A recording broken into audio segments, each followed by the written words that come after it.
taifa la Kenya. Mheshimiwa Raila is one of the greatest sons of our soil. He goes to his maker as a public guarantor and a public trustee kwa uongozi wa nchi yetu. Amekuwa katika kila nafasi ya kuleta uwiano katika nchi yetu,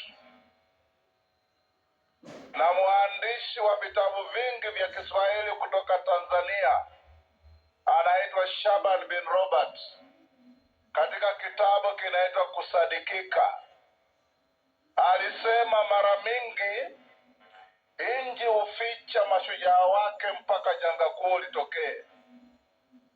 Mnamo mwaka wa 2007 janga kuu litokea Kenya.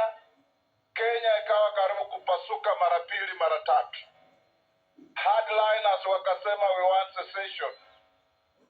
Hiyo nchi ikafichua ushujaa wa baba, akaketi na mpinzani wake mkuu Mheshimiwa Mwai Kibaki, na wakaleta amani ambayo imedumu nchi yetu.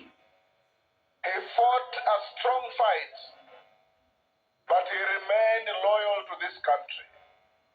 Kama spika wa bunge la kitaifa, naleta rambirambi za wabunge wote ambao waliketi kwa masaa wakitoa wasifu wa ndugu yetu baba. Pia nimetoa stakabadhi zake za bunge. I've extracted from the Hansard Honorable Raila's contributions in parliament to this country.